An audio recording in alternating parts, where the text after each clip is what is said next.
हो। यति भन्दै म वान्स अगेन क्वेस्ट इन्टरनेसनल कलेजको सम्पूर्ण परिवार लगायत राम सरप्रति हार्दिक आभार व्यक्त गर्न चाहन्छु। अब मलाई दिएको छ टपिक 1 घन्टाको छ। म एकदम यहाँहरूलाई आधा घन्टामा म सिद्धाउँछु, त्यसपछि क्युएनए को पनि गरौँला अनि त्यसपछि हामी इन्टरेक्सन गरौँला। अब सबभन्दा ठुलो कुरा चाहिँ हाम्रो अहिले देशमा चाहिँ खडेरी लागेको चाहिँ के त भन्दाखेरि गुड गभर्नेन्सकै खडेरी छ। गुड गभर्नेन्स हुन नसक्नुमा के त भन्दाखेरि हामी कहाँ लिडरहरू असाध्यै कम भए, इफेक्टिभ लिडरहरू सबै प्रोफेसनको, not only in politics, socio economic field, bureaucracy, judiciary, police, military, सबै सेक्टरमा चाहिँ इफेक्टिभ लिडरहरूको के भयो, कमी भयो। इफेक्टिभ लिडर कमी भएपछि के भयो, त्यहाँ ब्याड गभर्नेन्सहरू भयो, गुड गभर्नेन्स हुन सकेन। हामीले चाहेको गुड गभर्नेन्स, हामीले यत्रो ठुलो चेन्जेसहरू ल्यायौँ, संविधान, नयाँ संविधान बनायौँ। नयाँ संविधानको एउटा पिलर, धेरै पिलरहरूमध्ये एउटा पिलर के हो, गुड गभर्नेन्स। भ्रष्टाचार, गुड गभर्नेन्स र भ्रष्टाचार मुक्त सोसाइटी, सोसियल जस्टिसका कुराहरू हो। तर हामी कहाँ के भयो, अनफर्चुनेटली, म त नेता पनि भन्दिनँ, हाम्रो राजनीतिक कर्मीहरू विशेष गरेर सबभन्दा ठुलो दोषी चाहिँ के हो भन्दाखेरि राजनीतिक कर्मीहरूलाई चाहिँ म दोषी ठहराउँछु। हो, मैले पनि 29 वर्ष नेपाल प्रहरीको सेवा गरेँ, म पनि दोषी भएँ होला कुनै ठाउँमा। तर ठुलो दोषी के हो भन्दाखेरि राजनीतिक कर्मी नै हुन्।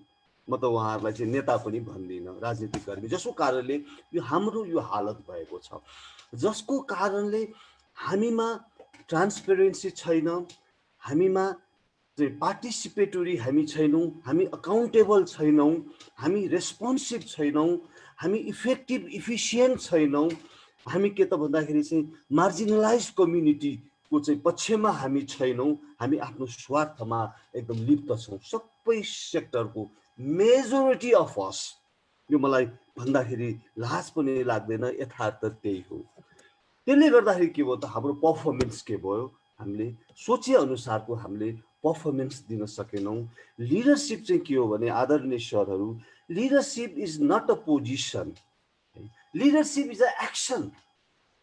एक्सन, त्यो पोजिसनमा, त्यो ठाउँमा कुर्सी पाइसकेपछि उसले एक्सन गर्नु पर्यो, उसले सर्भिस टु द पब्लिक, उसले जनतालाई सेवा गर्नु पर्यो, उसले के गर्नु पर्यो, राइट डिसिजन गर्नु पर्यो, उसले रुल अफ ललाई चाहिँ मान्नु पर्यो। यहाँ त हामीले रुल अफ ल व्यक्ति व्यक्तिमा फरक हुन्छ।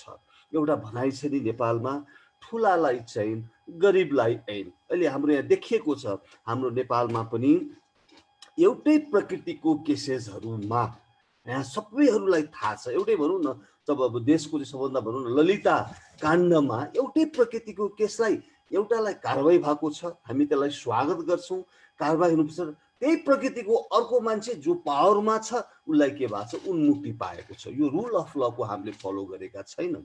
यहाँ रुल अफ लको फलो भएको छैन। सबैलाई त्यो चाहिँ एक्सन, त्यो चाहिँ एउटा सम्बन्धित निकायबाट कारवाही, कानुन सम्मत कारवाही हुनु पर्थ्यो, त्यसमा हामी चुकेका थियौँ। मैले एउटा भ्रष्टाचारको कुरा गरेको छु। आदरणीय सरहरू, म्यामहरू, म्याडमहरू, भ्रष्टाचार is deep rooted, it is rampant, it has been institutionalize. अहिले हजुर हामी सम्पूर्ण जहाँ पनि जाउँ त मैले भन्ने गरेको छु, हामी पछि परेको एउटा कारण चाहिँ के हो भन्दाखेरि भ्रष्टाचारको कारणले हो पछि परेको। भ्रष्टाचारले के गर्छ आदरणीय सरहरू, म्यामहरू, भ्रष्टाचारले यङ कलिग्सहरू, भ्रष्टाचारले के गर्छ भन्दाखेरि सोसाइटीलाई चाहिँ के गर्छ, डिभिजनतिर लान्छ, खाल्टो बनाउँछ, सोसाइटीमा धनी र गरिबको खाल्टो बनाउँछ। भ्रष्टाचारले के गर्छ, अपराधी, तस्करी, बिचौलियाहरूलाई के संरक्षण गर्छ। ल अबाइडिङ सिटिजन्सहरू, यहाँहरू जस्तो ल अबाइडिङ सिटिजन्सहरूलाई के गर्छ, उसले चाहिँ के त भन्दाखेरि हतोत्साहित गर्छ। त्यस कारण सबभन्दा ठुलो क्यान्सर के हो, हाम्रो देशको सबभन्दा ठुलो क्यान्सर भ्रष्टाचार हो। यो भ्रष्टाचारमा सबभन्दा बढी भ्रष्टहरू के छ भन्दाखेरि पोलिटिकल एक्टिभिस्टहरू छन्।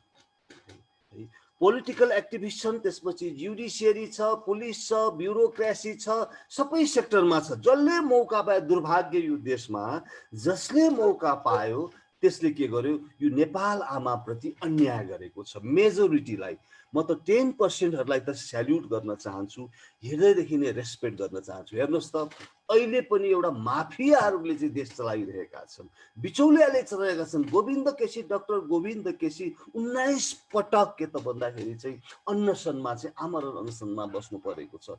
के को लागि? मेडिकल सेक्टरको सुधारको लागि उहाँले लडिरहनु भएको छ।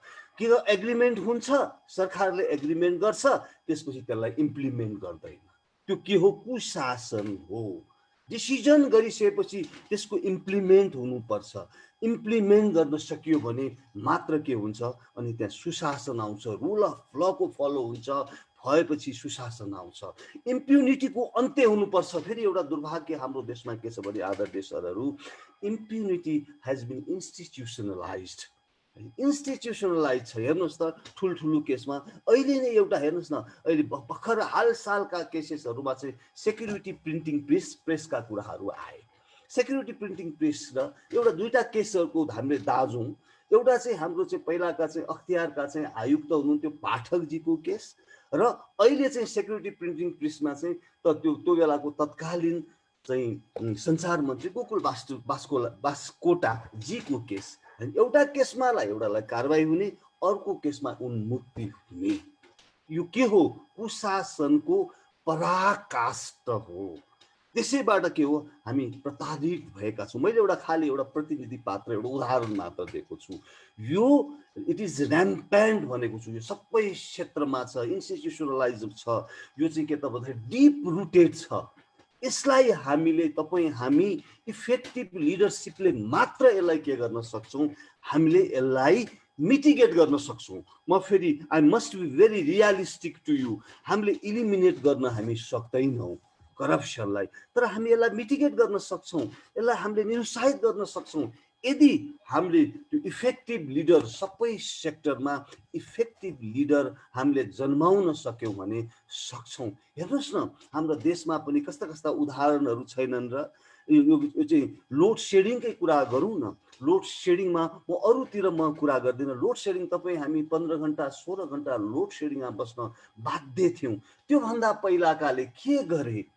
3 करोड नेपालीप्रति अन्याय गरे, नेपाल आमाप्रति के गरे? अन्याय गरे, भ्रष्टाचार गरे, कमिसनमा चाहिँ बिके, हामीलाई बन्धक बनाए। तर अब कुलमानजी आउनुभयो, उहाँले एउटा ठुलो के गर्नुभयो, यो हामीलाई चाहिँ लोड सेडिङबाट मुक्त गर्नुभयो। त्यो के हो? इफेक्टिभ लिडरसिप हो। घाटामा गएको संस्थान, नेपालमा धेरै संस्थानहरू डुबेको छन्, ब्याङ्क्रप्ट भएको छ। राम्रो मान्छे एउटा इफेक्टिभ लिडरको हातमा पर्ने बित्तिकै के भयो? सुशासन भयो, नाफा नाफा नाफा नाफा नाफा हुँदै गयो। र अहिले हेर्नुहोस् त कस्तो छ, त्यस्ता मान्छेहरूलाई चाहिँ रिवार्ड गर्नुको सट्टा, त्यस्ता मान्छेलाई अवार्ड गर्नुको सट्टा के हुँदैछ? सरकार यो चाहिँ के त कानमा तेल हालेर बसिरहेको छ। नातावाद, कृपावाद, मैले एउटा भनेको थिएँ, नेपाल प्रहरीमा हुँदाखेरि ब्रिफकेसको कुरा गरेको थिएँ। त्यो ब्रिफकेस जोको चाहिँ के त भन्दाखेरि दौडधुप चलिरहेको छ।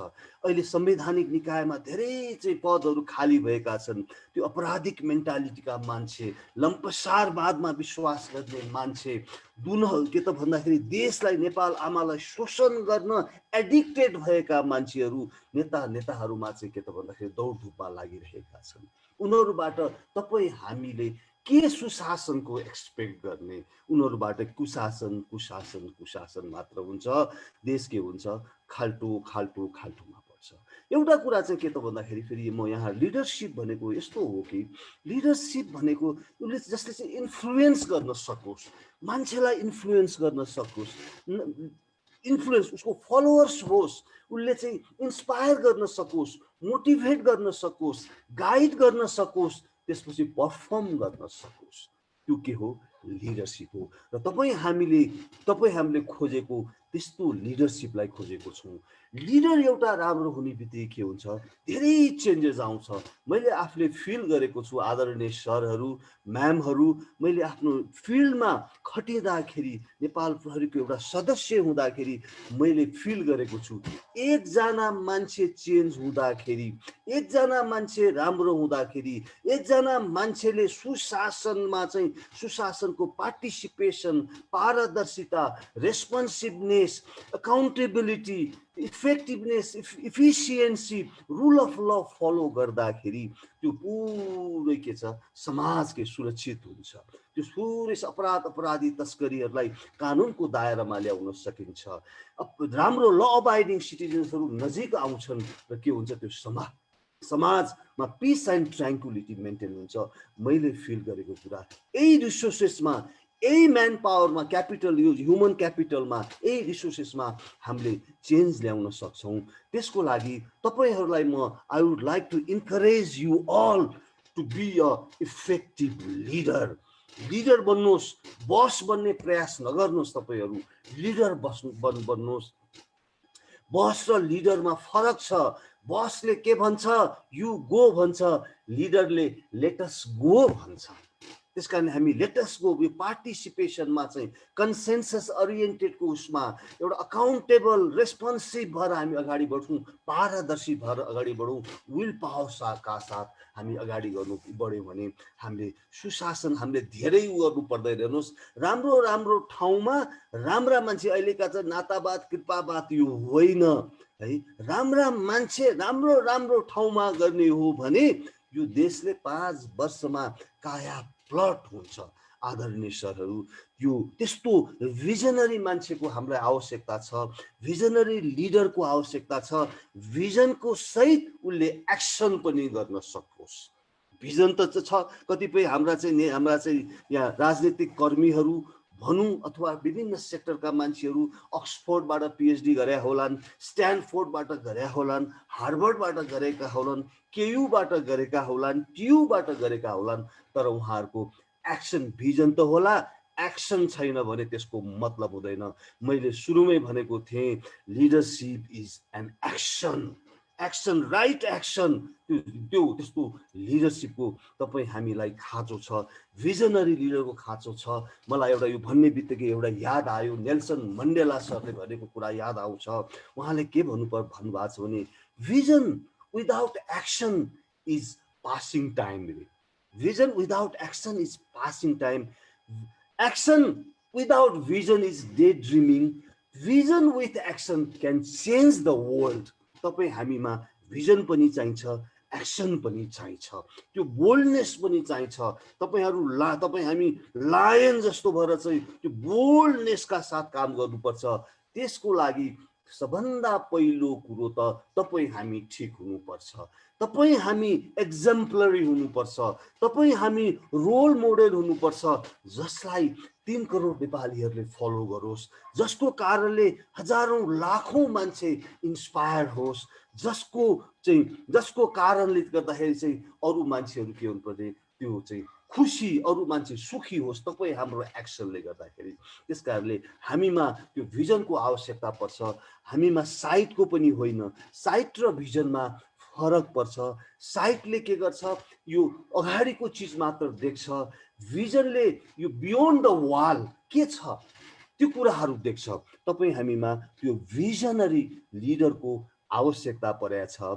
र यसमा मैले एउटा चाहिँ पढेको थिएँ, यसमा के छ भने लिडरसिपमा, इफेक्टिभ लिडरसिपमा यो चाहिँ हार्वर्ड युनिभर्सिटीबाटै एउटा चाहिँ रिसर्च गरेर, हार्वर्डबाट, स्ट्यानफोर्डहरू सबैबाट रिसर्च गरेर के निस्क्यो भने, लिडरसिपमा चाहिँ भिजनले चाहिँ 35% चाहिँ भिजन चाहिन्छ अरे इफेक्टिभ लिडर हुनको लागि। 35% इज भिजन। त्यसपछि 33% is energizing your mass, energizing your followers, 33%. 19% चाहिँ आदरणीय सर म्यामहरू कम्युनिकेसन स्किल, इफेक्टिभ कम्युनिकेसन स्किलको आवश्यकता पर्छ अरे।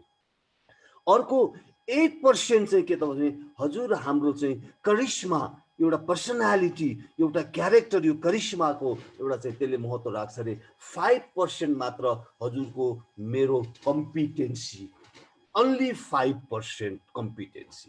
हेर्नुहोस् त, यसले के देखाउँछ भन्दाखेरि vision is 35%, energizing people is 33%, communication is 19%, your charisma is 8%, and 5% is your हजुरको के त भन्दाखेरि competency.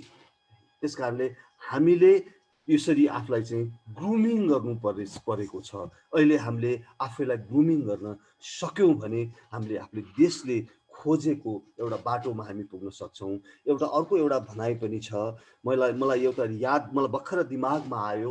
एउटा चाहिँ अमेरिकाको प्रेसिडेन्टले भन्नुभएको, पहिलाको एक्स प्रेसिडेन्टले, फर्मर प्रेसिडेन्टले भन्नुभएको, if your action inspire others to dream more, learn more, do more, you are a leader. You are a leader. I will repeat it again. If your action inspire others to dream more, learn more, do more, you are a leader. त्यस कारणले हजुर हामीहरू जुन ठाउँमा छौँ, हामी एउटा effective लिडरको हैसियतले हामी काम गरौँ।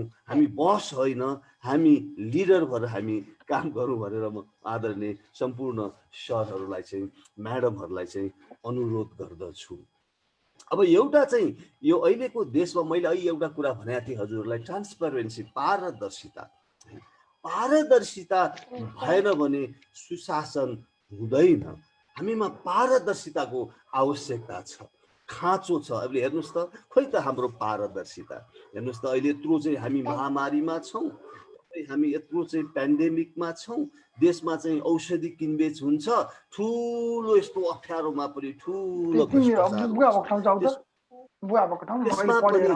कुनै पारदर्शिता छैन। अलिकति डिस्टर्ब आयो जस्तो छ। अब राम सर, अब कुन सरले चाहिँ अननोइङली केही बोल्नु भएको जस्तो छ। एनिवे अहिले ठिक भइसक्यो।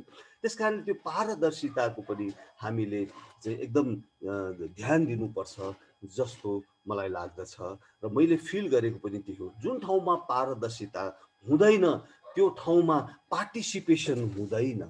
पार्टिसिपेसन भएन भने के हुन्छ, यहाँहरूले सोचेको, यहाँहरूको भिजन अनुसार, यहाँको मिसन अनुसार, यहाँको रिजन अनुसार काम हुन सक्दैन। त्यस कारणले म यङ्स्टर्सहरूलाई, मेरो यङ कलिग्सहरूलाई एउटा कुरा म के भन्न चाहन्छु भन्दाखेरि, अब तपाईँ पहिला चेन्ज हुनुहोस्।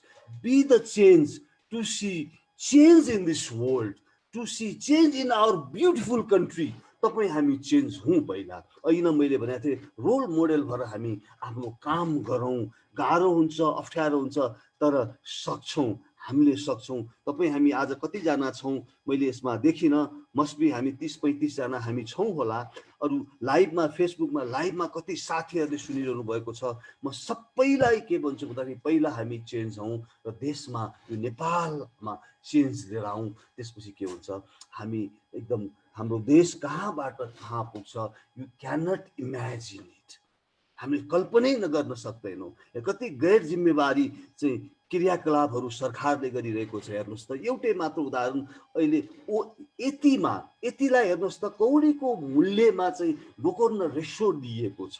कौडीको मूल्यमा दरबार मार्गको चाहिँ त्यत्रो चाहिँ जग्गा दिएको छ। त्यसलाई मात्र एउटा कम्पिटिसनको हिसाबमा, पारदर्शिताको हिसाबले कसैलाई दिदिने भावे त्यसैबाट अरबौँ रुपियाँको हामीलाई के हुन्थ्यो, आम्दानी हुन्थ्यो। मैले खालि एउटा उदाहरण मात्र दिएको। त्यो अरबौँ रुपियाँले अहिलेको यो कोरोना महामारीमा कति मान्छेको ज्यान हामीले जोगाउन सक्थ्यौँ। खोइ त्यसमा चाहिँ जिम्मेवार भएको, खोइ त्यो सरकार किन जिम्मेवार हुन सक्दैन? जो सरकार जनताप्रति रेस्पोन्सिभ हुन्छ, जसले अभिभावकत्व रोल प्ले गर्छ, जसमा इम्पेथी हुन्छ। इम्पेथी भनेको आदरणीय सरहरू, keeping your foot in other shoes, अरूको जुत्तामा खुट्टा राखेर हेर्न सक्ने, अरूको दुःखलाई फिल गर्ने। जबसम्म सरकार लिडर हुन सक्दैन, तबसम्म कुनै पनि पर्फर्मेन्स, केही पनि रिजल्ट आउन सक्दैन। हेर्नुहोस्, त्यतिको कारणले अहिले सयौँ मान्छेहरू हामी के त भने बिना कालमा हाम्रो नेपाली दाजुभाइ दिदीबहिनीहरूले ज्यान चाहिँ जोखिममा राख्नु परिरहेको छ। तपाईँ हामीलाई अहिले कति छ, हामी बन्धक भएर, हामी लकडाउन जस्तो भएर घरमा बस्न बाध्य छौँ। ए बाबा, रेस्पोन्सिबल गभर्मेन्ट त प्रोएक्टिभ हुनु पर्यो नि। उसले त प्रोएक्टिभ, जब चाहिँ वुहानमा चाहिँ के त भन्दाखेरि यो कोरोना चाहिँ भाइरस देखिने बित्तिकै ऊ त यहाँ चाहिँ प्रोएक्टिभ भएर यहाँ काम गरेको भए हामीसँग प्रशस्त समय थियो। यो सरकारले असाध्यै वाइ पाउने अवस्था थियो। तर अहिले के छ भन्दाखेरि, अनफर्चुनेटली यो सरकार पार्टिसिपेटेड भएन। यो सरकारले चाहिँ के त भने साइन्सको कुराहरू सुनेन, विज्ञहरूको कुरा सुनेन। यो सरकार अकाउन्टेबल हुन सकेन। यो सरकारले चाहिँ के त भन्दाखेरि चाहिँ अनि भ्रष्टाचारमा चुर्लुममा डुबेपछि के भयो, अहिले यो हालत हामी यति यो हालतमा हामी बस्न बाध्य परेका छौँ। मेरो यहाँहरू सम्पूर्ण आदरणीय सरहरूलाई चाहिँ यही सुझाव छ, यही मेरो सुझाव छ। म त के चाहन्छु भन्दाखेरि राम्रो कामको लागि इफेक्टिभ लिडरले राम्रो कामको लागि ऊ क्लियर हुनुपर्छ, क्ल्यारिटी उसमा हुनुपर्छ, उसमा कन्फिडेन्स हुनुपर्छ र ऊ देशप्रति कमिटेड हुनुपर्छ। खोइ न क्ल्यारिटी छ, न कन्फिडेन्स छ, न कमिटेड छ। त्यस कारणले तपाईँ हामी भोलिका लिडरहरू हौँ, विभिन्न सेक्टरका लिडरमा हामीमा त्यो क्ल्यारिटी, कन्फिडेन्स, कमिटमेन्ट हामीमा त्यो हुन सक्यो भने मलाई लाग्छ हाम्रो पर्फर्मेन्स राम्रो हुन्छ। तपाईँ हामी then will become a legendary figure. हामी लिजेन्डरी फिगर बन्नुपर्छ आदरणीय सर म्यामहरू। यहाँ त एउटा भनाइ छ नि, if you work for a success you become a master, but if you work for a satisfaction you become a legendary। त्यस कारणले त्यो सेटिस्फाइड हुने गरेर काम गर्नुहोस्। सक्सेस भन्ने चिज त के गर्छ, अरूले देख्छ, अरूले तपाईँले झन्डा हालेको गाडी चलेको अरूले देख्छ, ठुलो घरमा बसेको तपाईँलाई अरूले देख्छ, अरूले मेजर गर्छ सक्सेस। तर तपाईँ आफैलाई मेजर गर्ने भनेको के हो, तपाईँ सेटिस्फाई हुनुहुन्छ कि हुनुहुँदैन भन्ने मेजर तपाईँ आफैले गर्ने हो। त्यस कारणले तपाईँ सेटिस्फ्याक्सनको लागि काम गर्नुहोस्, sense of service to the public, जनतालाई सेवा गर्ने हिसाबले काम गर्नुहोस्। यहाँ सुशासन त तुरुन्त भइहाल्छ। त्यस कारणले लिडरसिप र सुशासनमा चाहिँ यो कुराहरू एकदम लिडरमा, इफेक्टिभ लिडरमा सुशासनप्रति एकदम boldly will power with commitment, with clarity, with confidence आयो भने हाम्रो देश 5 वर्षमा कायापलट हुन्छ। र म आदरणीय सम्पूर्ण युथहरू साथीहरूलाई चाहिँ एक दुईवटा कुराहरू भन्न चाहन्छु। त्यसको लागि अब हामी तयार हुनु पर्यो होइन। एउटा भनाइ छ नि, लियो टल्स्टयले भन्नुभएको छ नि, एभ्रिबडी एउटा के भन्नुभएको छ, सबैले चेन्ज चाहिन्छ, राम्रो हुनुपर्छ त भन्छ, तर आफू चाहिँ चेन्ज हुन चाहँदैन। त्यस कारणले तपाईँ हामी चेन्ज बनौँ। चेन्ज भएपछि त्यसपछि अनि अरूलाई भन्न सुहाउँछ। आफू चेन्ज नहुने, आफू बदमास हुने, अनि अरूलाई भन्ने त राम्रो गर भन्ने मैले एउटा सम्झिन्छु मनमनै। हामी कहिलेकाहीँ हामी चाहिँ के त भन्दाखेरि पुलिसमा चाहिँ हाम्रो हाकिमहरूले चाहिँ, म चाहिँ इन्सपेक्टर डिएसपी हुँदाखेरि हाकिमहरूले ब्रिफिङ गर्थे के, त्यो ब्रिफिङ गर्नुपर्छ है, यो चाहिँ यसो गर्ने उसो गर्ने भनेर ब्रिफिङ गर्नुपर्छ। कहिलेकाहीँ गृहमन्त्रीजी आएर ब्रिफिङ गर्नुहुन्थ्यो, अनि उहाँहरू चाहिँ के त भन्दा, ल है तपाईँहरू राम्रो अनुशासित हुनुहोस्, तपाईँहरूले चाहिँ भ्रष्टाचार नगर्नुहोस्, जनताहरूलाई चाहिँ ठुलोलाई चयन, गरिबलाई ऐन, त्यो होइन, सबैलाई समान हिसाबले व्यवहार गर्नुहोस् भन्नुहुन्थ्यो उहाँहरूले। तर के त भन्दाखेरि उहाँ आफै त्यो भन्ने बित्तिकै जाने बित्तिकै हुन्थ्यो, उहाँ बिचौलिया, अपराधी, तस्करसँग उहाँको मिलोमतो हुन्थ्यो। त्यस्तो लिडर हामीलाई चाहिएको छैन। तपाईँले जे बोल्नुहुन्छ you have to apply it, you have to implement it, अनि मात्र आउँछ भन्ने एउटा कुरा गर्ने, इम्प्लिमेन्ट नगर्ने विशेषको मतलब हुँदैन। एउटा पहिला कन्फ्युसियसले एउटा भन्नुभएको थियो नि, आदरणीय चाहिँ सबै मेरो युथ कलिग्सहरूलाई चाहिँ म यो भन्न चाहन्छु। उहाँले के भन्नुभएको थियो भन्दाखेरि, if you hear you forget, if you see you remember, if you apply you understand। त्यस कारणले म यहाँहरूलाई के भन्छु भन्दाखेरि आजैका दिनदेखि आफूले सिकेका राम्रा कुराहरू अप्लाई गर्दै जानुहोस्, प्र्याक्टिस गर्दै जानुहोस्।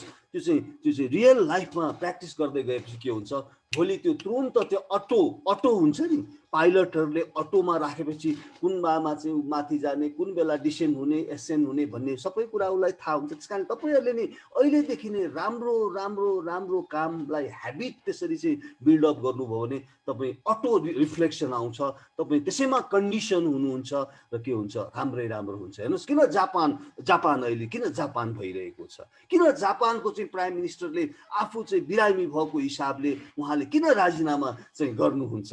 तर हामी कहाँ के त भन्दाखेरि अन्तिम अवस्थासम्म, अहिलेको मात्र होइन, यो हिजोदेखिको यो हाम्रो रोग हो, त्यसैमा कन्डिसन भएको छ, त्यसैमा चाहिँ उहाँहरू एडिक्टेड हुनुभएको छ, अन्तिमसम्म पनि उहाँहरूले छोड्नु हुँदैन, देशलाई बन्धकै बनाएर जानुहुन्छ उहाँहरूले। त्यस कारणले तपाईँ हामी सोचौँ, गर्न नसक्नेपछि, एक्सनमा आउन नसक्ने भएपछि त्यो क्वारेन्टाइनमा त्यो आफ्ना नेपाली दाजुभाइहरू कस्तो छ इन्स्पेक्सन गर्न नसक्ने भएपछि कुर्सीमा बसिरहनु हुँदैन, तपाईँहरू पनि बसिरहनु हुँदैन।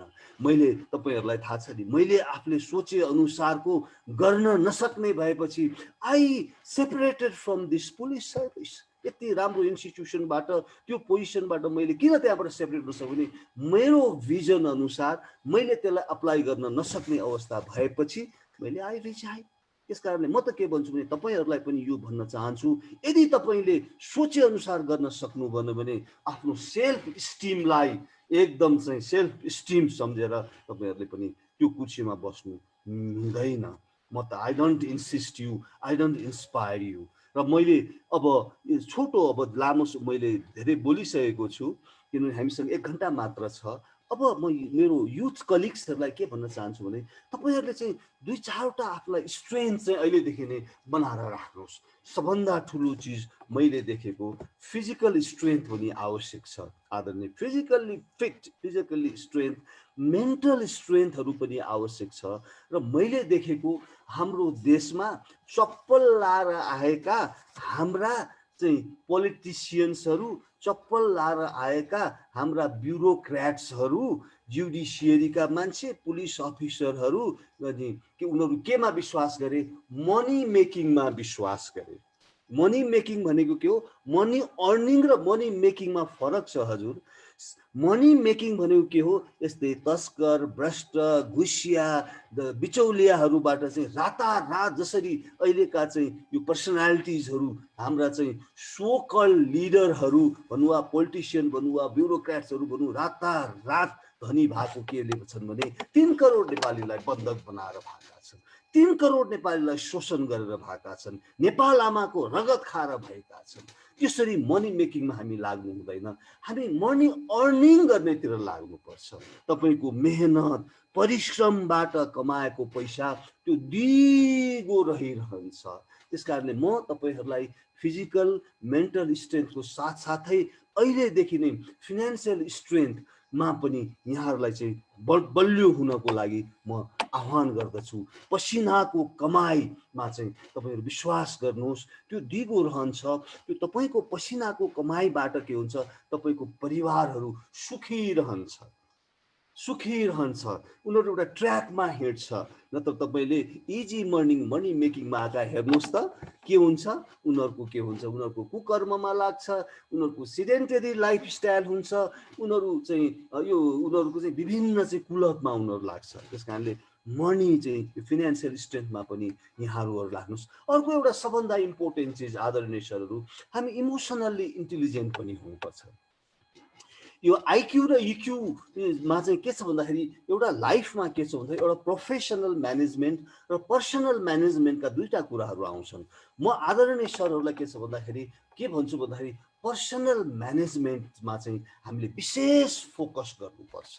प्रोफेसनल म्यानेजमेन्टमा पनि हामीले फोकस गर्नुपर्छ, तर पर्सनल म्यानेजमेन्ट भनेको के हो भन्दाखेरि सर, हजुरको रिलेसन, कलिगसँगको रिलेसनसिप, हजुरको सफ्ट स्किल्सहरू, हजुरको डिसिजन मेकिङहरू, हजुरको कम्युनिकेसन स्किल्सहरू, हजुरको प्रेजेन्टेसन स्किल्सहरू, हजुरको चेन्ज म्यानेजमेन्टका कुराहरू, यी सबै के हो, सफ्ट स्किल के हो त हजुरको यो पर्सनल म्यानेजमेन्टमा आउँछ। प्रोफेसनल म्यानेजमेन्टमा तपाईँ हजुर हामी के हौँ, म एउटा साधारण लेखपढ गर्न जान्ने भएँ, म नेपाल प्रहरीमा म छिर्नको लागि चाहियो, आइक्यू चाहियो छिर्नको लागि, र त्यहाँ ग्रो गर्नको लागि, त्यहाँ कन्ट्रिब्युट गर्नको लागि, त्यहाँ लिडरसिप सो गर्नको लागि हजुर हामीमा इमोसनल इन्टेलिजेन्स हामीलाई चाहिन्छ। त्यसमा म छोटोमा भन्छु, एउटा सबभन्दा ठुलो कुरा हामी सेल्फ अवेर हुनुपर्छ। सेल्फ अवेर, मेरो स्ट्रेन्थ के हो, मेरो विकनेसेस के हो, हजुर हामीले जान्नु पर्दछ। मेरो इमोसनल स्ट्रेन्थ, मेरो इमोसनल चाहिँ विकनेसेसहरू के हो जान्नुपर्छ। अर्को सेल्फ रेगुलेसन भने सेल्फ डिसिप्लिन हुनुपर्छ। सेल्फ डिसिप्लिन हुन सक्यो भने के हुन्छ, हामीले के छ भन्दाखेरि कुन चाहिँ गलत हो कुन चाहिँ सही हो हामीले छुटाउन सक्छौँ, हामी सही बाटोमा अगाडि बढ्न सक्छौँ, गलत बाटोमा हामी हिँड्दैनौँ। म त हजुरहरूलाई के चाहिँ इन्सिस्ट गर्छु, अर्ज गर्छु भन्दाखेरि बरु एक्लै हिँड्नुहोस्। त्यो भिडमा अपराधी तस्करी बेमानीहरू छन् भनेर त्यो भिडमा नहिँड्नुहोस्, बरु एक्लै हिँड्नुहोस्। त्यस्ता मान्छेहरूसँग सङ्गत नगर्नुहोस्। यस्तो मान्छेसँग सङ्गत गर्नुहोस् जसले यहाँलाई नैतिकता के हो, इमान्दारिता के हो भन्ने ज्ञान सिप दियोस्, कसरी अगाडि बढ्ने सिकाओस्। त्यो नै तपाईँमा चाहिँ त्यो कन्डिसन भएर त्यो पछि के हुन्छ, त्यो त्यसले रिफ्लेक्ट गर्छ र तपाईँको त्यो भ्याल्यु सिस्टममा त्यो डेभलप हुन्छ र तपाईँको डेस्टिनीमा तपाईँ पुग्न सक्नुहुन्छ। र अर्को एउटा भेरी इम्पोर्टेन्ट चिजहरू यो इमोसनल इन्टेलिजेन्समा इम्पेथी, मैले अघि एउटा भनिसकेको थिएँ, इम्पेथी चाहिन्छ। अहिले यो हामीमा नभएको नि के हो, कमी नि के हो, इम्पेथी हो। उहाँहरू बस्नु भएको छ, सिंहदरबारभित्र बस्नु भएको छ, त्यो बोर्डर एरियामा के भएको छ नेपालभित्र नै मान्छेलाई उहाँहरूलाई त्यो फिलिङै छैन। त्यो साउदी अरेबियामा बस्ने मान्छेलाई के भइरहेको छ उहाँलाई फिलिङ छैन। त्यो महाकाली पारी बसेका नेपालीहरू जो आफ्नो देशभित्र आउने मान्छेको फिलिङ के हो बुझेको छैन। त्यसले गर्दाखेरि के भयो यो यत्रो क्रिटिसिजम उहाँहरूले भोग्नु पर्यो। र अर्को त्यो इम्प्याथी पछि यहाँहरूलाई म एउटा भन्छु, मोटिभेसन। हामी सेल्फ मोटिभेटेड हुनुपर्छ। इन्ट्रिन्सिकली मोटिभेटेड भएर हामीले काम गर्न सक्यौँ भने त्यो भित्रबाट आउनु पर्यो। त्यो डिजायर भित्रबाट म गर्छु, म गर्नै पर्छ, म कानुन सम्बद्ध काम गर्छु, म यो सुशासनको लागि म चाहिँ काम गर्छु, म कानुनको चाहिँ रुल अफ ल मान्छु, म मेरो इम्प्युनिटीलाई चाहिँ म सहन सक्दिनँ, कसैको इन्फ्लुएन्स आए पनि म यो सहन सक्दिनँ भन्ने हिसाबले त्यो मोटिभेटेड भएर काम गर्नु सक्नुपर्छ। एउटा भनाइ छ नि सर, मैले त हजुरहरूलाई के भने कसरी मोटिभेटेड गर्ने एउटा भनाइ छ नि, हामीले के गर्न सक्छौँ तपाईँहरूलाई पनि थाहा छ, हामीले कुनै एउटा चाहिँ घोडालाई नदी अथवा पोखरीसम्म लान सक्छौँ। पानी खाने नखाने कोचले घोडाले नै निर्णय गर्ने हो। त्यस कारणले हामी चेन्ज हुने नहुने भन्ने हामीले नै हो, हामीले नै गर्ने हो। अरूले गर्दैन, आफै गर्ने हो। यो भित्रबाट आउनुपर्छ, भित्रबाट आउनुपर्छ यो बर्निङ डिजायर। म यसरी चाहिँ जनताको सेवा गर्छु, म जनताको चाहिँ मन र मस्तिष्कमा बस्न चाहन्छु भन्ने भित्रबाट आउनुपर्छ। एउटा भनाइ छ नि सर, एउटा if an egg is broken by outside force life ends. I will repeat, if an egg is broken by outside force life ends. If an egg is broken by inside force, life begins. त्यस कारणले हाम्रो life कसरी अगाडि बढ्ने, कुन ट्र्याकमा अगाडि बढ्ने भन्ने आफैबाट सुरु गर्नुपर्छ, अरूले गरेर हुँदैन। आफैबाट सुरु गर्नुपर्छ। तपाईँ पहिला आफैबाट चेन्ज आउनुहोस्, त्यो मोटिभेसनका साथ काम गर्नुहोस्। अर्को एउटा सोसियल स्किल, आफ्नो रिलेसन कसरी मेन्टेन गर्ने, कम्युनिकेसन स्किल कसरी डेभलप गर्ने, प्रेजेन्टेसन कसरी गर्ने, आम जनताहरूलाई चाहिँ स्माइल अलवेज, के त भन्दाखेरि कुरा गर्दाखेरि स्माइल यो कोहीसँग कुरा गर्दाखेरि एउटा रिसाएर कुरा गर्नु र स्माइल गरेर कुरा गर्नुमा फरक पर्छ।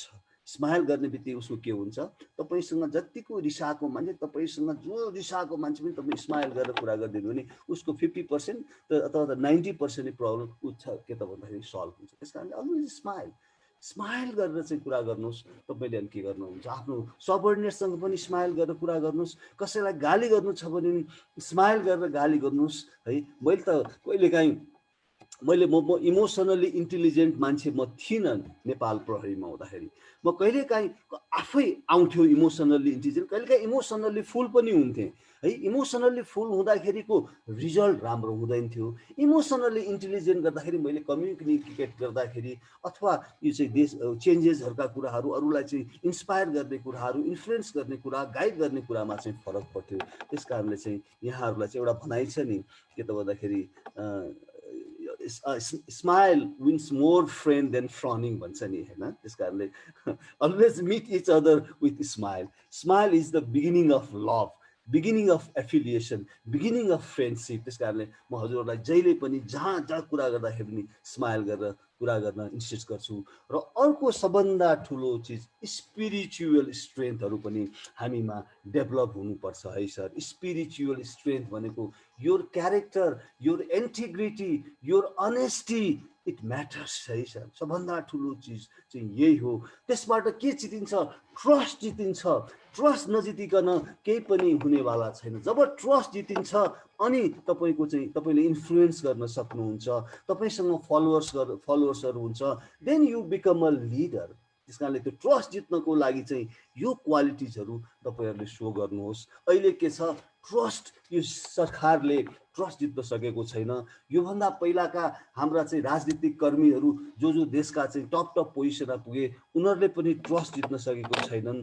हेर्नुहोस्, अख्तियार दुरुपयोग चाहिँ CIA को कुरा गरौँ, त्यो जसले चाहिँ एउटा जनताको ट्रस्ट जित्नुपर्ने थियो, जितेका छैनन्। हेर्नुहोस् त, हामीले चाहिँ अख्तियारका प्रमुखहरूको चाहिँ हिजोदेखिको प्रमुखहरूको हेर्नुहोस् त, उनीहरूले जुन आफ्नो जिम्मेवारी, आफ्नो भूमिका एउटा चाहिँ गर्नुपर्ने गर्न सक्नु भएन, र त्यो संस्थाप्रति नै ट्रस्ट हामीले चाहिँ गुमाएका छौँ। क्रेडिबिलिटी घटेको छ। मेरो आफ्नो एउटा उदाहरण तपाईँहरूलाई म बताउन चाहन्छु। जब यो कोरोना संक्रमण भयो, कोरोना संक्रमण भएपछि प्रधानमन्त्रीको फन्डमा मान्छेहरूले पैसा राख्न थाले, पैसा दिन थाले, डोनेट गर्न थाले।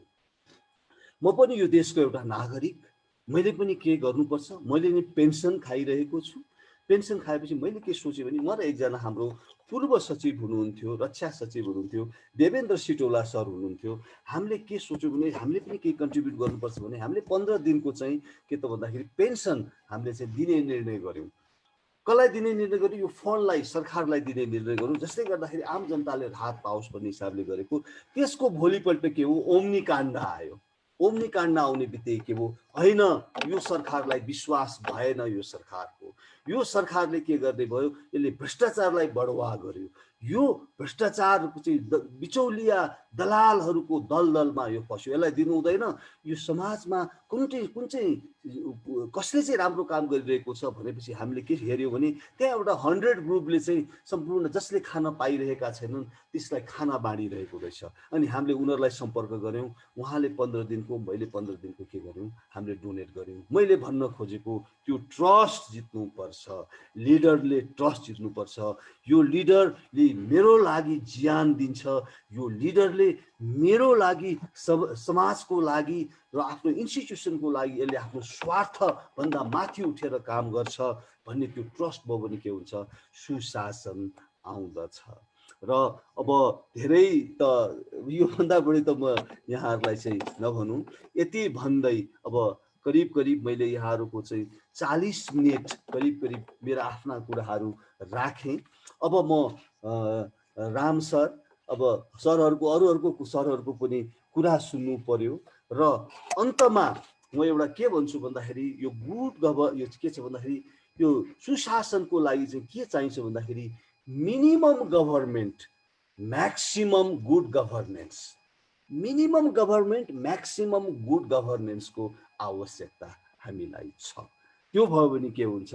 हामीले सोचेको के हुन्छ? जनताले राहत पाउँछन् र हामी यो अहिलेको क्लेप्टोक्र्याट्स जसले चाहिँ के गरेका छन्, त्यो चाहिँ कुर्सीमा पुगेर देशको दोहन गरिरहेका छन्। ती क्लेप्टोक्र्याट्सहरूबाट, ककिस्टोक्रेसीहरूबाट, लुटेराहरूबाट हामी उन्मुक्ति पाउँछौँ।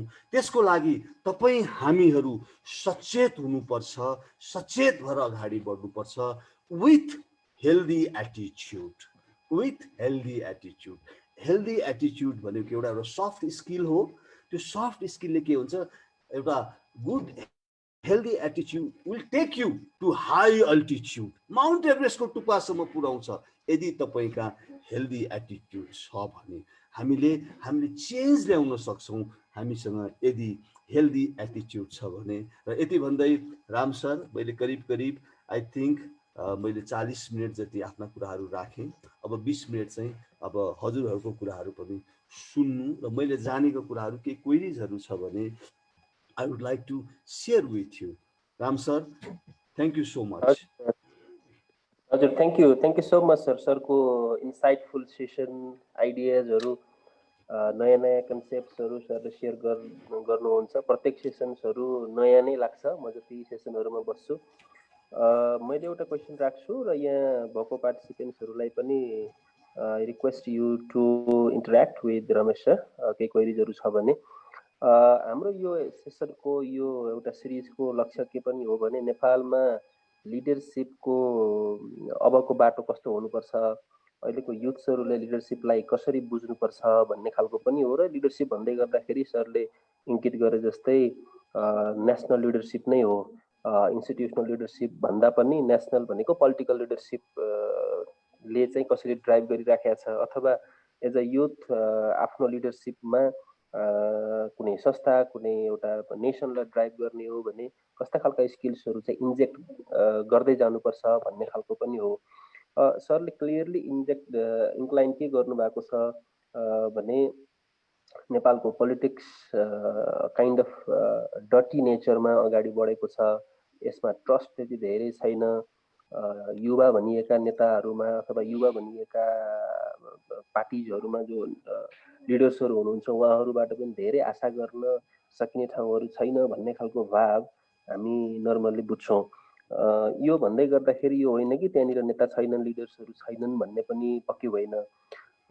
सरले पोलिटिक्सलाई सधैँ अलिकति क्रिटिक्सको आँखाबाट पनि हेर्नुहुन्छ, क्रिटिकल्ली एनालाइसिस पनि गर्नुहुन्छ। यो हेर्दै गर्दाखेरि नेपालको पोलिटिकल लिडरसिप, नेपालको ओभरअल लिडरसिप अब अलिकति निराशाजनक नै हो त केही जेनेरेसन्सलाई, अथवा त्यस्तो खालको लिडर्सहरू नदेखिएको खालको अवस्था हो त भन्ने खालका क्वेसन्सहरू पनि उठ्छन्।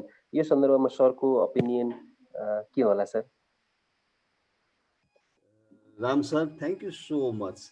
मेरो अनुभवले 29 वर्षको मेरो एक्सपिरियन्सले के भन्छ भने सर, अहिलेका पोलिटिसियन्सहरू भनौँ न, जो राम्रा छन् 10% राम्रो छ है सर, 10% राम्रो छ, सबै सेक्टरमा राम्रो हुनुहुन्छ, सबै सेक्टरमा, not only in politics, socio economic अरू अरू अरू ब्ला ब्ला ब्ला सबै सेक्टरमा ब्युरोक्रेसी 10% राम्रो हुनुहुन्छ है।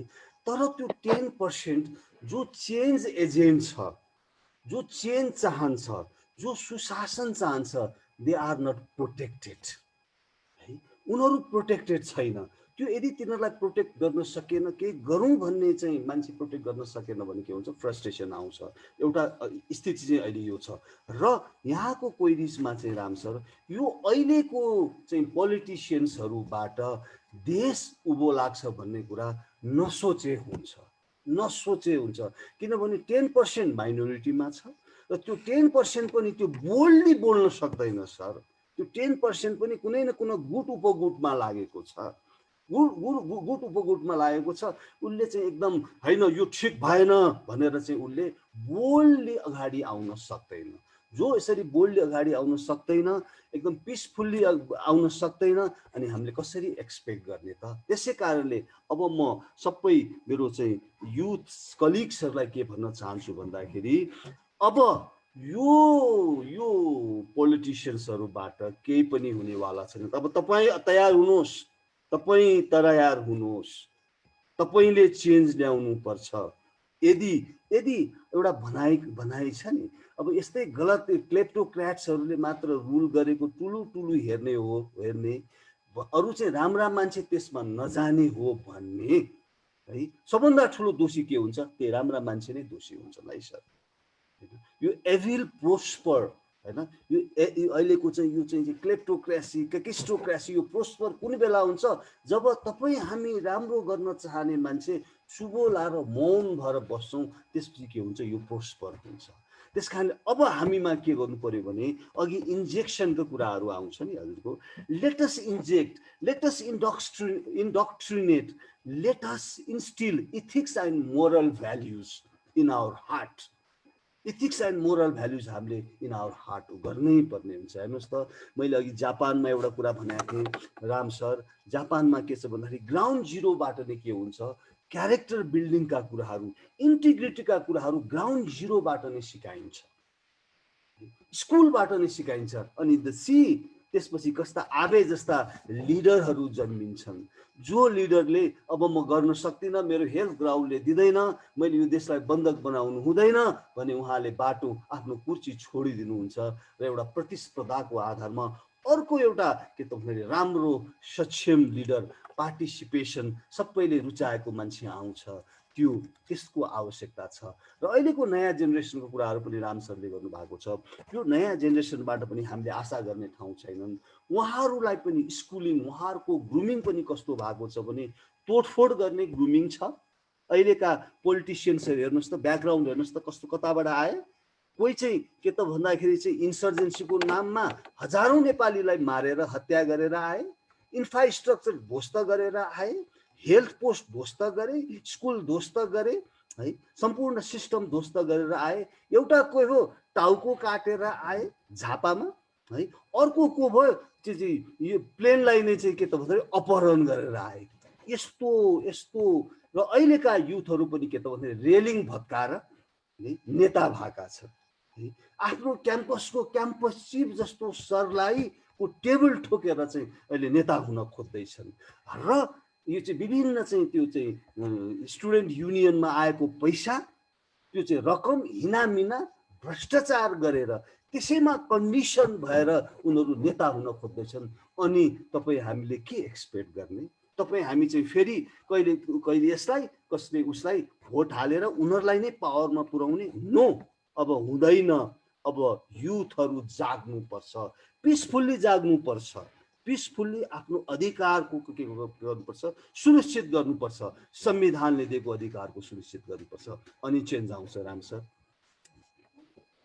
हजुर, सरले अघि एउटा कुरा यो अलिकति इङ्गित गर्नुभएको थियो, कुलमानको पनि अलिकति इङ्गित गर्नुभएको थियो। मैले कुलमान सरलाई पनि यो प्लेटफर्ममा ल्याउन प्रयास त गर्दैछु, तर पनि सरले अलिकति इङ्गित गर्नुभएको भएर मैले त्यहाँनिर सोध्छु। एउटै टाइममा यहाँ दुईवटा सिनारियोजहरू देखिएको छ। एउटा पोलिटिकल्ली एउटा रिनाउन्ड मान्छेलाई चाहिँ हारे तापनि जितेको जस्तो गरी सम्मान इस्टाब्लिस गर्ने खालको कुरा भएको छ। अर्को चाहिँ एउटा सक्सेसफुल मान्छे, जितेको मान्छे, अथवा भनौँ न एक खालले पब्लिकले रुचाएको मान्छे र आफूलाई प्रुभ गरेको मान्छे चाहिँ सम्भावना हुँदाहुँदै पनि त्यहाँबाट वञ्चित हुनुपर्ने खालको सिनारियो पनि क्लियरली देखिन्छ। अब यो पनि पोलिटिक्सकै वरिपरि घुम्ने खालका सिचुएसन्सहरू हुन्। यो हुँदै गर्दाखेरि हाम्रो नेपालको लिडरसिपको सिस्टम, लिडरसिपको एउटा ट्र्याक चाहिँ सिस्टममा भन्दा पनि अलिकति व्यक्तिवादी, व्यक्ति सेन्ट्रिक भएर अगाडि बढिरहेको हो, अथवा यो क्लियर पिक्चर चाहिँ अब पहिला त हुन्थ्यो नै, अब अहिले अलिकति चेन्ज हुनुपर्छ भन्ने सवालमा पनि स्टिल त्यही नै खालको सिनारियो देखिन्छ र यो अझ घातक हो कि भन्ने म आफूले फिल गरेको भएर सरले कस्तो देख्नुहुन्छ? यो सिस्टम व्यक्तिवादी हुँदै गएको हो, यसले अझ बढी अराजकता, अझ बढी सिस्टमलाई ध्वस्त पार्ने काम गर्छ, अथवा अब यस्तै खालको नै हो यो नेपालको, अब यसै गरी नै चल्छ, अझै निराशाजनक सिचुएसन्सहरू आउँछ? कस्तो पाउनुहुन्छ? सर, राम सर, दुर्भाग्य यो संविधानको धज्जी उडाइएको छ।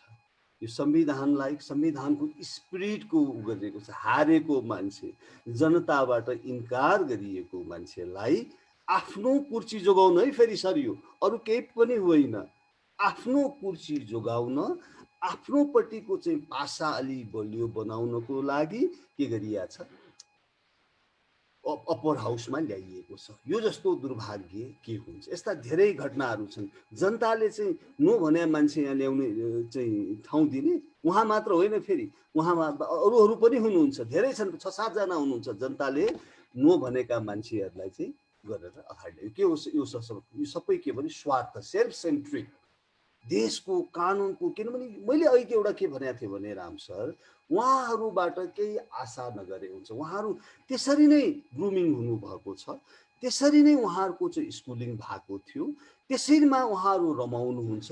र जबसम्म हामीले यस्ता पर्सनालिटिजहरूलाई जस्तो सुकै चाहिँ संविधान बनाए पनि केही हुने, जब इम्प्लिमेन्टै हुँदैन, जब त्यसको चाहिँ रुल अफ लको चाहिँ रेस्पेक्टै हुँदैन भने जति चिज जस्तो राम्रो कुरा लेखे पनि के त भन्दाखेरि त्यो एक्सनमा आएन भने केही मतलब हुँदैन। अझ अनौठो के पनि मान्नुहोस् भन्दाखेरि अब संविधानकोले त के भने यो प्रतिनिधि सभाको डाइरेक्ट उसमा चाहिँ गरेको मान्छे मन्त्री हुँदैन भन्ने लेखेको छ संविधानले, त्यो भनेको छ। तर अर्को कुरा के त भन्दाखेरि संविधानै संशोधन गरेर उहाँलाई, वामदेवजीलाई मन्त्री नबनाउनु भन्ने पनि यो देशमा छैन। त्यसकारण त्यसमा पनि अनौठो मान्नु पर्दैन। उहाँहरूले त्यसलाई के गर्नुहुन्छ, उहाँहरूले त्यसलाई बहादुरी ठान्नुहुन्छ। उहाँहरूले त्यो के हो, ए यो चाहिँ एउटा चाहिँ मेरो बहादुरी गरेँ, मैले चाहिँ म कानुनभन्दा माथि छु, म चाहिँ नयाँ नव राजा भन्ने उहाँहरूलाई चाहिँ, म सम्राट भन्ने उहाँहरूलाई चाहिँ त्यो के छ, भावना छ। यो संविधानको धज्जी उडाएको छ। काम गर्ने मान्छे, अघि मैले भनेको थिएँ, त्यो प्रोटेक्टेड हुँदैन, त्यसलाई रिवार्ड गरिँदैन, त्यस्तो मान्छेको कुरा सुनिँदैन। काम गर्ने मान्छे कसैका पनि जाँदैन राम सर। सबै काम गर्ने मान्छे ऊ काममा लाग्छ।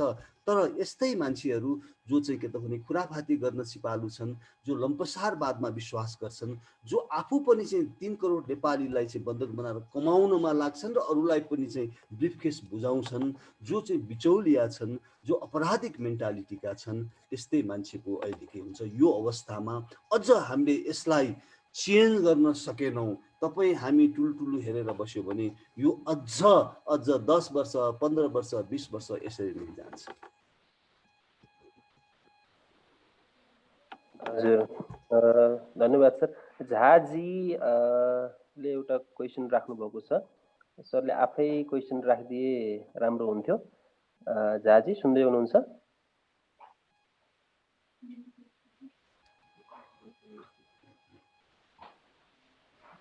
हेलो, उहाँको क्वेसन म नै पढेर सुनाउँछु, सरले च्याट बक्समा पनि देख्न सक्नुहुन्छ। You are an inspiration to all youths. My question is that, sir, you said that if you think that your vision you cannot fulfill, then just resign from that. Do we have just let it go, or don't we have to do better hard work to and achieve the vision? भन्ने खालको question छ sir. Thank you sir, धन्यवाद sir. मेरो छोटो answer दिन्छु। म के त भन्दाखेरि, अब मेरो सोच चाहिँ के हो भन्दाखेरि झा सर, अब त्यो सिस्टम जसले चाहिँ त्यो चाकरी, त्यो चाहिँ नातावाद, कृपावाद, त्यो लम्पसारवादहरूलाई जसले चाहिँ प्रोत्साहन दियो, त्यो सिस्टमलाई हिर्काउन सक्नुपर्छ। अब त्यो सिस्टमलाई त्यो हिर्काउन सकेन भने चेन्ज आउँदैन भन्ने हिसाबले मैले यहाँहरूलाई इन्सिस्ट गरेको हो। एउटा राम्रा मान्छेहरूको एउटा नेटवर्किङ बनोस्, राम्रा मान्छेको नेटवर्किङ बनेर के त भन्दाखेरि चाहिँ एउटा टिम बनोस्। त्यो टिमले के गर्नु पर्यो, यस्ता क्लेप्टोक्र्याट्सहरू, ककिस्टोक्रेसीहरूलाई चाहिँ हिट गर्न सकोस् र साँच्चीकै हामीले सोचेको भिजन, मिसन र रिजन सहितको एउटा के त भने सिस्टम आओस् भन्ने चाहना हो। र मेरो अर्को एउटा के भने, त्यो रिजिग्नेसन, सेपरेसनको कुरामा चाहिँ I didn't reacted to this government, होइन, मैले I responded to this government. के भनेर रेस्पोन्ड गरेँ, तिमीहरूले अन्याय गरेका छौ, तिमीहरू अत्याचार गरेका छौ, तिमीहरू अत्याचार आगामी दिनमा नगर भनेर I responded them, I challenge them. मैले त्यो रियाक्ट गरे होइन, यो मेरो आफ्नो सेल्फ स्टिमको लागि गरेको हो। Jha sir, thank you very much. हजुर, थ्याङ्क यू सर। मैले अर्को एउटा क्वेरी, अस्ति हामीले डाक्टर साहबलाई, बाबुराम भट्टराईलाई के क्वेसन सोधेको थियौँ भने, अब हजुर त निकै 60 वर्ष कट्नुभयो, 65 वर्ष पनि कटिसक्नु भएछ। अब हजुरले चाहिँ आफ्नो लिडरसिपको दावा भन्दा युथ्सहरूलाई चाहिँ दिए हुन्थ्यो, त्यो ग्रुपलाई चाहिँ ग्रुम गरे हुन्थ्यो भन्ने खालको क्वेसन राखेको थिएँ मैले। अनि उहाँले के भन्नुहुन्थ्यो भने, युथ्सहरू नै हो अगाडि बढ्ने भन्नुहुन्थ्यो। अब हजुरलाई पनि त्यही राख्दाखेरि हजुरले पनि त्यही नै भन्नुहुन्छ, युथ्सहरू नै अगाडि बढ्नुपर्छ भन्नुहुन्छ। अब युथ्सहरूलाई अगाडि बढाउने बिचको लिडरसिपको चाहिँ नर्मल्ली खडेरी देखिन्छ। युथ्सहरू आफै अहिले पोलिटिक्समा आफ्नै उसबाट, फ्यामिलीबाट अथवा एउटा इन्डिपेन्डेन्टली जान सक्ने भन्दा पनि अलिकति मोटिभेसन चाहिने खालको सिनारियो पनि देखिन्छ। पहिलाको जस्तो सिचुएसन अलिकति देखिँदैन। अब अलिकति युथ्सलाई मोबिलाइज गर्ने खालका जो पार्टिजहरू बिचमा आए, जोडिए, फुटे, अहिले पनि छन्। इङ्गित गर्दै गर्दाखेरि साझा भनौँ या विवेकशील भनौँ, यिनीहरू अलिकति युथ मुभमेन्टलाई, युथ्सहरूलाई चाहिँ अगाडि बढाउने खालको सन्दर्भमा जोडिएका, अर्गनाइज भएका पार्टिजहरू हुन्।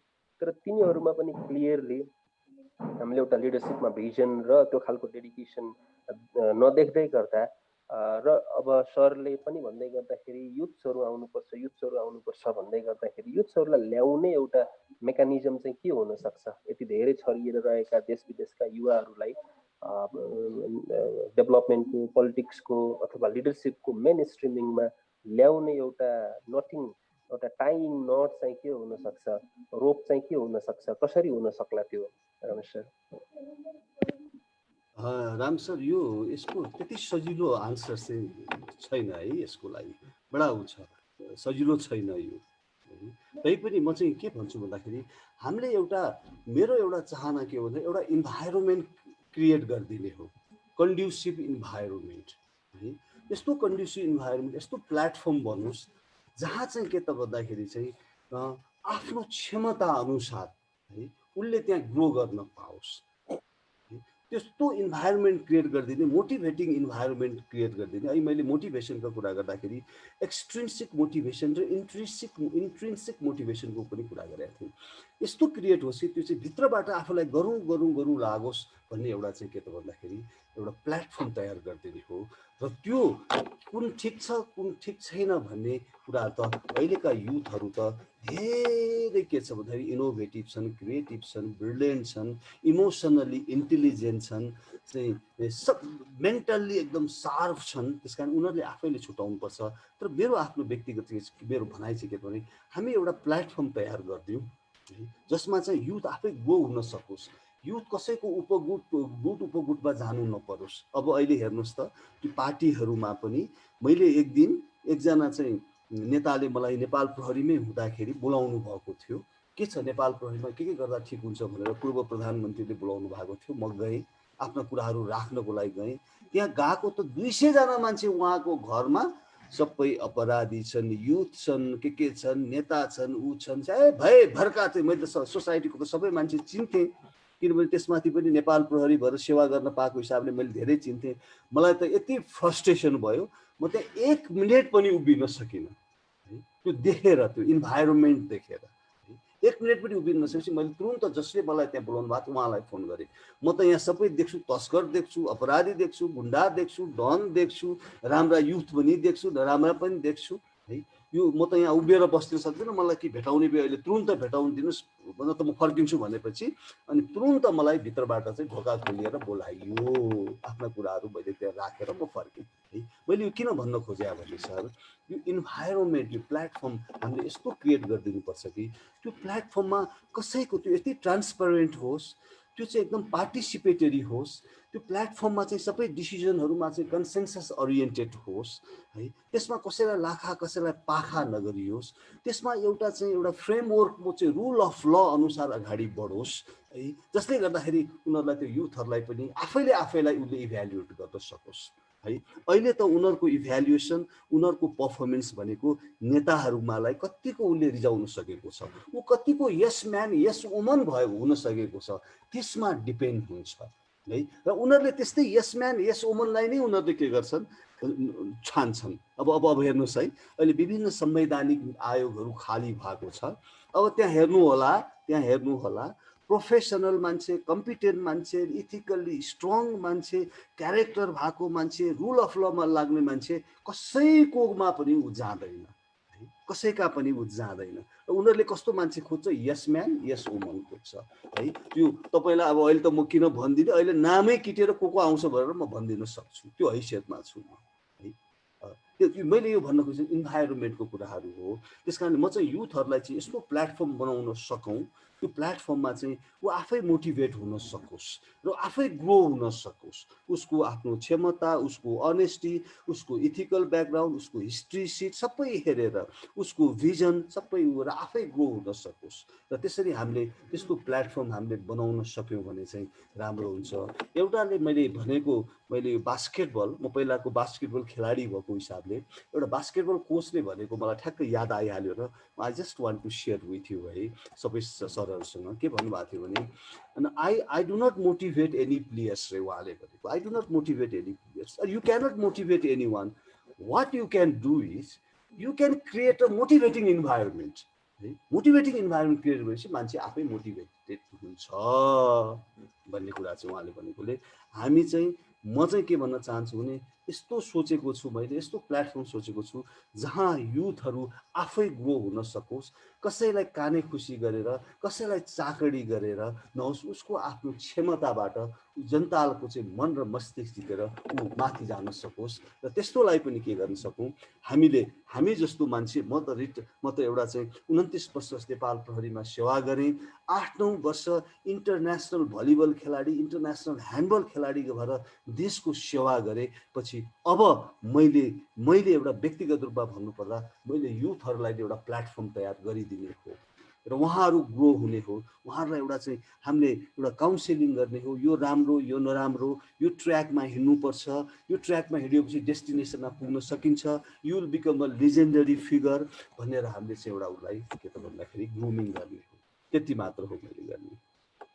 र हजुर हजुर, थ्याङ्क यू सर। अभिषेकको एउटा क्वेसन छ। अभिषेक अब त्यसपछि अभिषेकजी पछि चाहिँ हामी क्लोज गरौँ है राम सर, किनभने 1 घन्टा हामीले एक्सिट गऱ्यौँ हुँदैन। हुन्छ, अभिषेकको पछि एउटा क्वेसन राख्छु सरलाई, अनि त्यसपछि बन्द गरौँ। हस् हस्। नमस्कार सर, मेरो नाम अभिषेक जोशी। हजुरको एकदम नै नजिकको फलोवर, हजुरको धेरै इन्टरभ्यूहरू हेरेँ।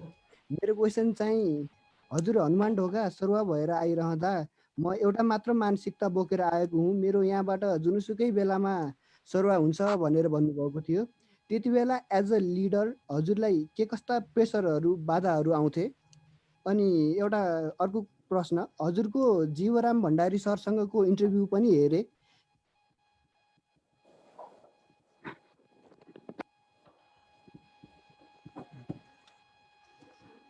ओके, भन अगाडिबाट। अभिषेकजी गो अहेड।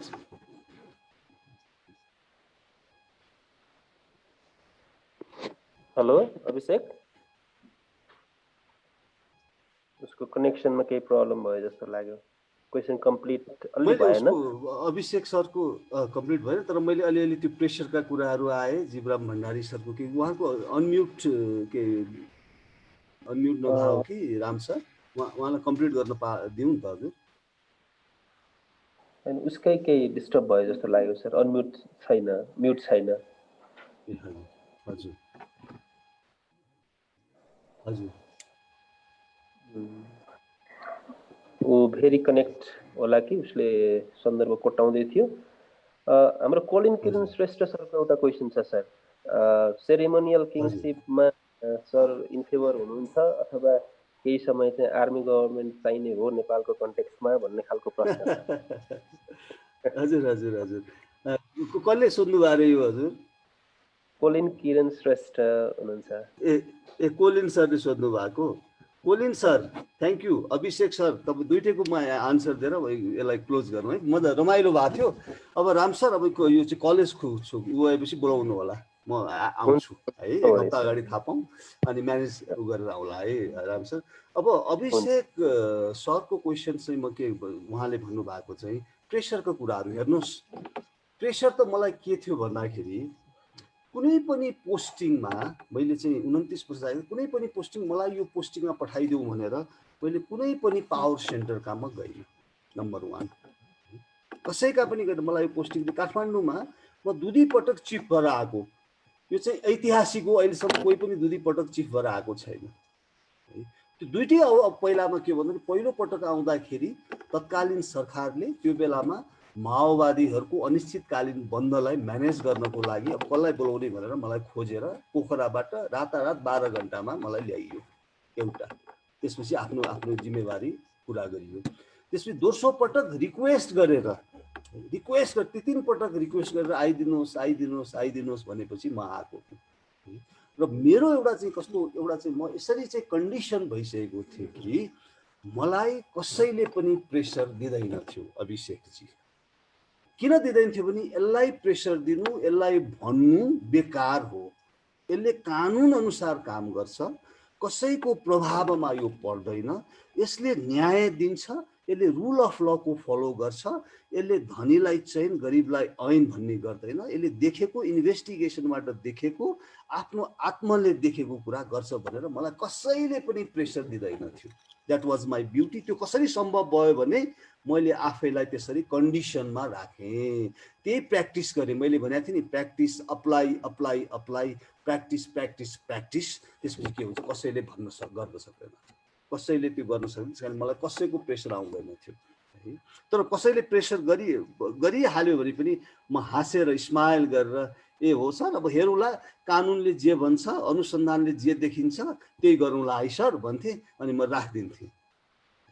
सुरुमा इन्सपेक्टर डिएसपी हुँदाखेरि चाहिँ म गर्दिनँ तपाईँले भने भन्थेँ, तर पछि जब अलिकति इमोसनल्ली अलिकति इन्टेलिजेन्ट हुँदै गएपछि, है सर म हेरौँला है सर, के देखिन्छ, कानुनले जे भन्छ त्यही गर्छु है सर भन्थे, राखिदिन्थेँ।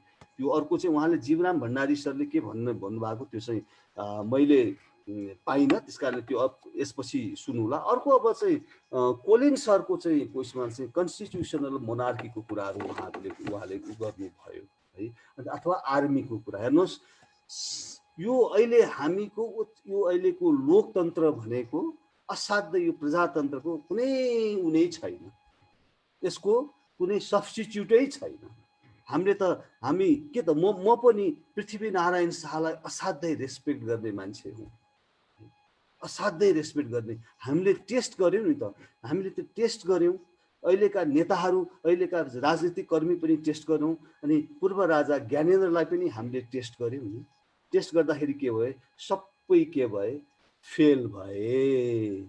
त्यस कारणले अहिलेकै यो सिस्टमलाई, यहाँ भएको विकृति विसङ्गतिलाई, यो भ्रष्टाचारलाई, सिभिलियन सुप्रिमेसीलाई चाहिँ अङ्गीकार गर्दै, सुशासनलाई अङ्गीकार गर्दै अब आउने चुनावमा कोलिन सर यस्ता भ्रष्टलाई होइन, राम्रा मान्छेलाई आइडेन्टिफाई गरेर हामीले त्यो कुर्सीमा पुर्यायौँ भने, त्यो ठाउँमा पुर्यायो भने, I can guarantee you in 5 years time हामी कहाँबाट कहाँ पुग्छौँ। अहिले हेर्नुहोस्, सिंहदरबारबाट चाहिँ यो सोर्स छ नि, यो मुहान भ्रष्टाचारले चाहिँ चुर्लुम्म डुबेपछि है, एउटा चाहिँ सिंहदरबारको चाहिँ कुर्सी, मेन कुर्सी नै भ्रष्टाचारको चुर्लुम्म डुबेपछि अर्को के हो, प्रदेश सरकार पनि भ्रष्टाचारमा चुर्लुम्म डुबेको छ, तलको चाहिँ स्थानीय सरकार पनि चुर्लुम्ममा डुबेको छ। सबैले मौका पाएपछि चाहिँ बेमान गरिहालेको छ। त्यस कारणले हामी यस्तो परिकल्पना गरौँ, हामी यसरी अगाडि बढौँ कोलिन सर है। भोलिको दिनमा यही सिभिल सुप्रिमेसीबाट, यही अहिलेको सिस्टमबाट नै यसमा केही चेन्जेसहरू ल्याउनुपर्छ, डेफिनेटली ल्याउनुपर्छ। यहाँ चाहिँ यो चाहिँ धेरै सेतो हात्ती हामी पाल्न सक्दैनौँ, यस्ता सेतो हात्ती धेरै पाल्न सक्दैनौँ। धेरै खर्चहरू भएको छ, अननेसेसरी खर्चहरू, त्यसलाई चाहिँ करेक्सन गर्दै यही एउटा चाहिँ बहुदलीय व्यवस्थालाई, यो प्रजातन्त्रलाई, यो लोकतन्त्रलाई स्थापित गर्दै हामी अगाडि बढ्यौँ भने हामी आफ्नो डेस्टिनेसनमा पुग्न सक्छौँ। हजुर, thank you. Clear Ram sir, I hope I answer all query चाहिँ। कोही छैन होला हैन, कोही सरहरुको क्वेशन छ एउटा, सरले एन्सर गर्नुहुन्छ भने एउटा लास्ट ल हस् राम सर, लास्ट। अभिषेकजीले can I continue that question भन्नुभएको छ सर। ए हुन्छ, त्यो जीवरामजीको के भन्नुभयो भन्नुस् न। हजुर सर, हजुरको जीवराम भण्डारी सरसँगको इन्टरभ्यू पनि हेरेँ, त्यसमा त्यो इन्टरभ्यूमा हजुरले अहिलेको सबै ठुला भ्रष्ट नेताहरूको कुरा गर्नुभएको थियो, अनि अन्तिममा आएर त्यसमा पूर्व राजा ज्ञानेन्द्र शाह नि त्यही क्याटेगोरीमा पर्नुहुन्छ भनेर भन्नुभएको थियो। बट अलिक क्लियर भएन त्यति बेला, त्यो इन्टरभ्यूको बेला। अलिक क्लियर गरिदिनु सर। अहिले किनभने उहाँ एउटा अभिषेकजी, उहाँले पनि जनताले चाहेको जस्तो, जनताले सोचेको जस्तो है उहाँले डेलिभर गर्न सक्नु भएन। र यहाँलाई त म के भन्छु भन्दाखेरि, उहाँको मैले यो सधैँ बारम्बार भनेको छु है अभिषेक सर, सबै यङ्स्टर्सहरूलाई तपाईँले अहिले जे रोप्नु भएको छ है, राम्रो, do good and good will come unexpectedly. तपाईँले अहिले if you plant honesty you will reap trust, if you plant humility you will reap greatness, if you plant perseverance you will reap contentment, if you plant forgiveness you will reap reconciliation. तपाईले जे रोप्नुभयो आजको दिनमा, भोलि तपाईले त्यो तपाईँको determine, तपाईँको life, तपाईँको के तपाईँ लेजेन्डरी फिगर बन्ने नबन्ने तीबाट थाहा हुन्छ है।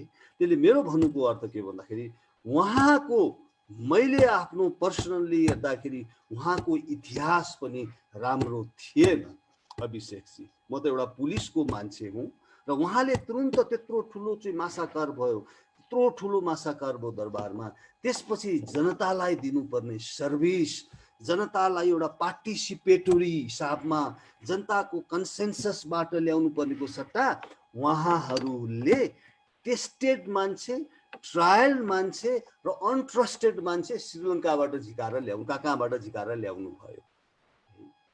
त्यसले गर्दाखेरि पनि उहाँ के गर्नुभयो र राजा वीरेन्द्रको त्यत्रो ठुलो ट्रस्टको त्यत्रो सम्पत्तिहरू एउटा ल देशका जनताको लागि यो ट्रस्टको लागि भनेर त्यो उदारता उहाँले देखाउन सक्नु भएन। उहाँले आफू पहिलेदेखि नै व्यापारी, त्यो व्यापारीकै हिसाबले उहाँले के गर्नुभयो, डिल गर्नुभयो। त्यस कारणले तपाईँले जे रोप्नुहुन्छ त्यही फल आउँछ अभिषेकजी। Do good, good will come back to you unexpectedly। र अब अर्को एउटा हैन के अरे राम सर। हजुर, एउटा क्वेसन चाहिँ यो नेताहरूले गर्दा ब्युरोक्रेट्सहरू भ्रष्ट हुन्छन् कि ब्युरोक्रेट्सहरूले गर्दा नेताहरू भ्रष्ट हुन्छन् भन्ने खालको क्वेसन छ सर। कस्तो राम्रो क्वेसन छ है। एउटा भनाइ छ नि, एउटा लिटरेचरमा छ नि, एउटा भनाइ थियो, मैले मेरो दिमागमा आएन, मैले सम्झेँ भने म भन्नुला हैन। त्यो एउटा लिटरेचर छ, करप्सनको एउटा लिटरेचर के छ भन्दाखेरि तपाईले यो चाहिँ करप्सन पोलिटिसियन्सबाट तपाईले हटाउन सक्नुहुन्छ, तर पोलिटिसियनले करप्सनबाट हटाउन सकिँदैन भन्ने एउटा लिटरेचर छ क्या। मैले त्यो एक्ज्याक्टली भन्न सकिनँ। एनिवे अब ब्युरोक्रेसीको ऊ हो कि ऊ हो भन्ने कुरा के हो भन्दाखेरि हेर्नुहोस्, मैले अघि के भनेको छु भने I am not the product of these circumstances. I am the product of my own decision।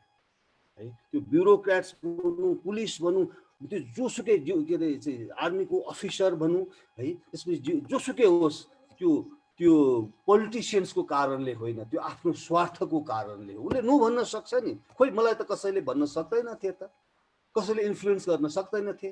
Corrupt गर, म पनि पर्सा जस्तो चाहिँ एउटा चाहिँ त्यसको चाहिँ इकोनोमिक हबमा चाहिँ म बसेको थिएँ है। त्यहाँ पनि मैले चाहिँ आफ्नो चाहिँ व्यक्तिगत स्वार्थ, पारिवारिकको स्वार्थ, व्यक्तिगत स्वार्थको लागि म लाग्न सक्थेँ।